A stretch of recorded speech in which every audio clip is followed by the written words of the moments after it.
Hi there, and welcome to iParentGen.com. My name is Larsa Mills, and I was going to talk about when children should get a phone. Well, I've had lots of different, associations discuss this.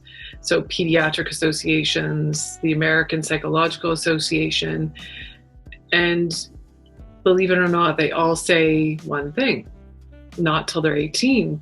But here we are. So, it seems to be the age where kids get a phone is in grade 9. And I would say mostly in Canada it's in grade 9. But when someone gets a phone in a family who's around 13 or 14, unfortunately the younger sibling's getting one too. So that age is actually sequentially dropping. And it's dropping to 8 and 9. And we're seeing children who are on phones and are unsupervised for quite some time, and they're starting to get into trouble. So if you are going to have a child who is getting a phone, then I would strongly recommend a control app put on the phone.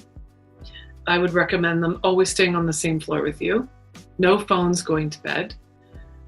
No electronics in the room. Putting an alarm clock in the room. Making sure that their bedtime routines are still the same. And actually, teens are having more trouble sleeping than any other decade than before. So it's all due to the technology. And unfortunately, we have to navigate it. So our young athletes are definitely showing signs of injury and distress and fatigue. So this is part of what we've got to do, is be a little bit more routine and sticking to those consistencies of technology in the bedrooms, etc. So I would definitely stick with those. There's also the control apps are Bark, Following, Disney.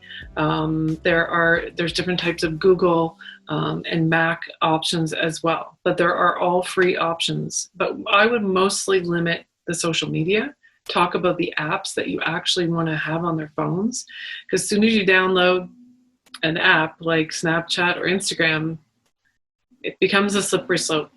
So you start to lose your child, so to speak, and they're not quite ready to process all of the images, photos, and comments that they're actually going to be witnessing. I don't even know if some adults are actually fully equipped to witness some of the things that they're seeing online. I have to put that in there.